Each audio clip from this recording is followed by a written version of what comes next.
And I feel I'm right back in a very strong pattern again. And when you asked tonight, who am I? And when I asked myself that, I immediately was this mind center. And it was something I wanted to ask you about anyway, which is like this. I feel even when there's presence, there's still this sense of this I center there, who feels he's having an experience of presence. And at the weekend, you spoke about the I thought, and I'd really like to look into this. Okay.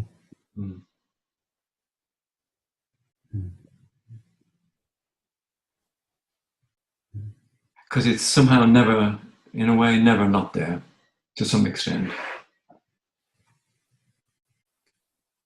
Yes. It feels like that. It feels like it is never not there, because it's like we have got, it's like we've become hardwired to just focus there. And I remember one time I was on retreat in Ansbacka, and this Swedish man came and said, I see a dot. He said, I see a dot. And I can always see this dot. I can always see this dot. And he was speaking for a long time about the dot. Some of you probably were at that retreat. He was a man speaking about this dot. And he had become utterly obsessed with this dot that he could see. And I said to him, what is perceiving the dot? And I encouraged him to become utterly obsessed with that. Now we have become utterly obsessed with the I thought. We have become utterly obsessed with the I thought. Yet the moment the I thought arises, and the moment we identify with it, it brings a kind of pain to us. Sometimes hidden, sometimes subtle, sometimes gross. But the I thought, just by itself, it brings a kind of a restlessness or a sense of discomfort or a sense of not being enough. It basically brings a sense of us just not being able to rest. Now, because this I thought has got so covered with kind of personal history and personal achievements, and we have put so much around it, and we have dressed it up so much, that to begin to say, well, can you just not identify with this I thought? It's almost like we are, our right arm is being ripped off of our body or something, because it feels like it's so hardwired to us. But this is why we must look over and over and over again. What is this I thought? You say, I looked at it and it feels like this kind of center. It feels like this, did you say contracted center? I could call it contracted. I didn't say that. Yeah, a contracted center. Now, normally, all of the attention, all of the interest, and all of our power is going into that contracted center to try to make that contracted center the best contracted center it can be. But I am saying, if you don't identify with this I thought, it is there. It is there. But if you don't identify with it, just it is there, but don't join yourself with it. Don't merge with it. Don't become it. Just see that something is aware of the I thought. That which is aware of the I thought I want to encourage you to be there. The moment we come there, the moment we drop the I thought, it's like a huge weight is dropped. It's like we've been carrying around 2 big bags and we just drop them. And again, we just see, wow, I'm carrying all this stuff. I'm carrying it because I'm fully identified with it. It's like the I, the true I, has got lost inside the I thought. And the true I has got to find its way back out again. It's like it got lost in a maze of thoughts, feelings, emotions, agendas, conditioning, patterns, cultural upbringing, and so forth. So we have to find our way out of that. How do we find our way out of it? By simply looking for this I. You say it's a contracted center.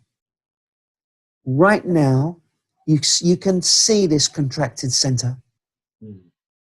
If you don't identify with the contracted center and you just stay as the awareness of that, now please come to that place and speak something from there.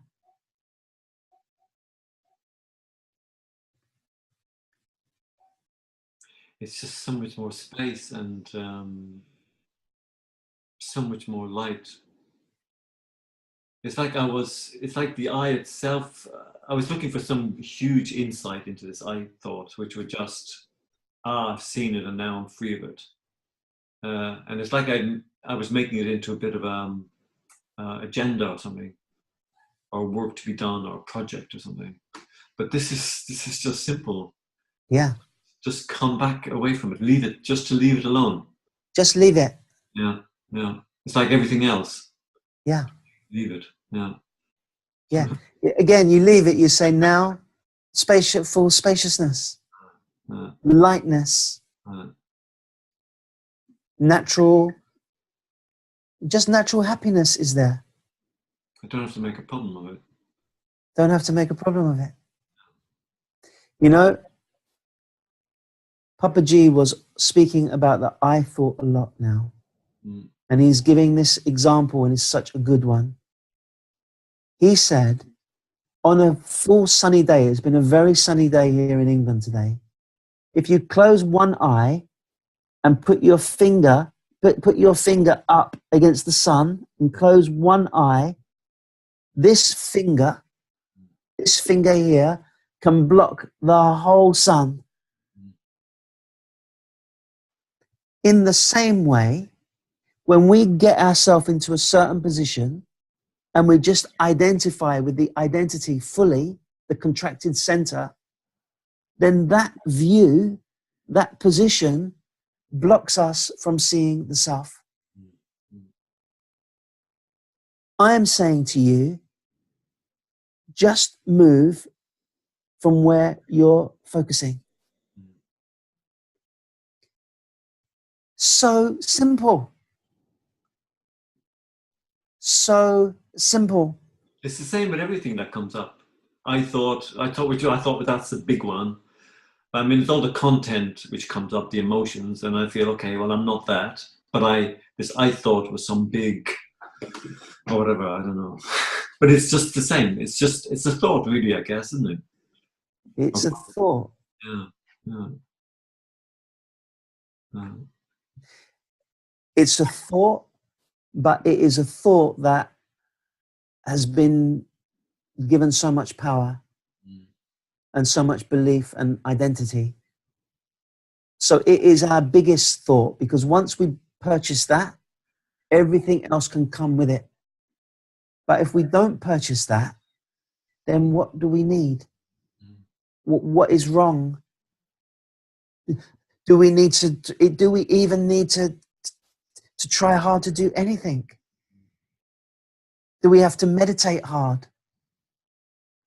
Do we have to practice hard? All of that belongs to the contracted center.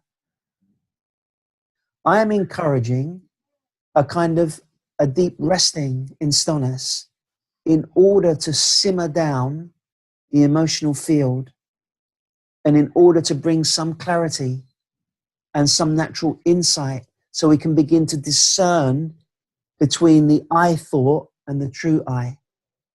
But the moment that that emotional field has simmered down and we again able to get some clarity, then it's like we just begin to see very clearly that what is causing all of our trouble is identifying in the wrong place.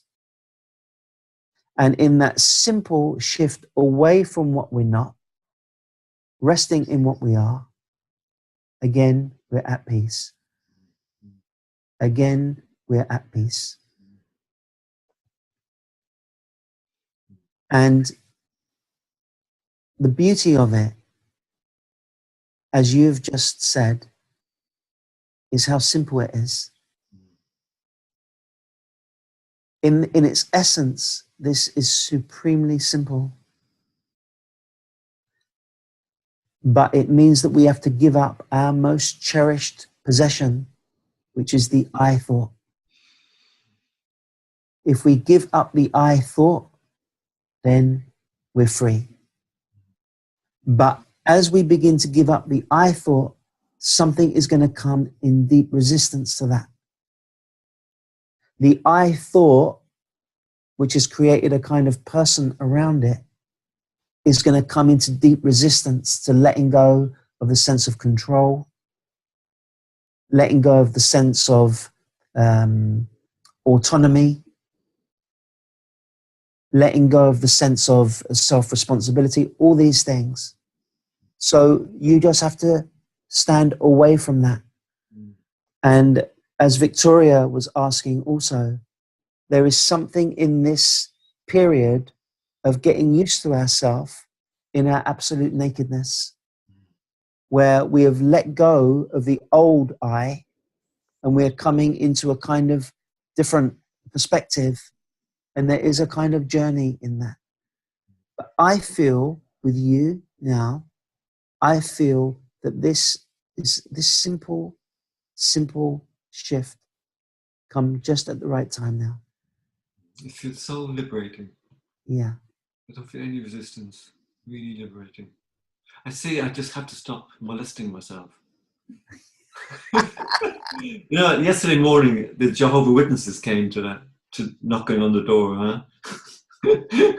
And first of all, they said to me something like, "Do you know God?" And I said, and after the group, I said, "Yes, I do," you know? And they said, where is he? And he says, "He's here inside," you know, and they were like looking at me. Who's this guy? But later in our conversation, I had to say to them, "Why do you go around molesting people? Why not leave them alone?" Huh? Somewhere. And I feel, but inside, I feel I'm molesting myself. Yes. Same kind of thing. Going out on some crusade to change something or whatever. It's so beautiful, you know, it's so beautiful when you just begin to remain inside your emptiness. It's like you're not troubling anybody. You're not looking for disciples. You're not looking for people to kind of get on board. It's like you just completely leave the world alone. And then the funny thing is, then some people, they start wanting to be with you, but you have left the world alone. And really, in leaving the world alone, that means you've just left the I alone, the I thought. You're still I, but you are not that I that you were before. Still, you can still say I'm going to, I'm going to a retreat at the weekend. I'm going to work today. Now, there are some people in India, they don't use the word I because they feel like if I use I, it's going to, strengthen my identity. So they say you for everything. Yeah, they say, you are going to work today, but they're talking about themselves. And very confusing. I say, no, this should just keep it natural. I can say I'm still gonna, go and watch the football tonight. Oh, which I? No, it's just, it become natural. I really hope that you can follow this conversation in the group, because if this is where we have come to as a group, then this is the absolute best ending of a 5-week program I could get. This is the essence of this. We could speak a lot about other stuff, and that has its place. But the ultimate message is, can you just stop identifying with the I thought? If you don't identify with the I thought, you tell me what is wrong. If you identify with the I thought, everything is wrong. Everything is wrong. Satsang is particularly wrong. But if you don't identify with the I thought, everything is as it is. And you become a lover of what is. You become a lover of what is. Why? Because it is what it is. Are you going to keep arguing with everything that's happening? Are you going to keep arguing with everything that is happening? Who are you arguing with? Is anybody listening? It's a conversation with ourselves. Because we have bought the I. And the I loves a good fight. It loves a good fight. But ultimately, we come to see that the fight is with ourselves. And there will be no peace inside us until we discover what we truly are. Everything else will be a free ride on the bus. Someone buying you a drink. Someone saying, you know, you look beautiful today. All of it is nice. I'm not dismissing it. But there's something greater than all of that. There's something greater than all of that. And that is ourself. Ourself. So I'm not saying we're finished now. We still have 20 minutes. But if this was the point that we came to and we finished at, oh, I would be so delighted if you could hear me, and if you could truly hear this conversation in your heart, and you could truly allow this conversation to really contemplate it in the deepest place inside you, then this would be enough to liberate you. Thank you, Paul. Oh, thank you, Suzanne. Thank you. And yeah, as we say everywhere now, spot on. I feel this is true peace. Yet I leave myself alone. This is real peace. Just absolutely Yes. alone. Yeah. Yes. Mm, mm,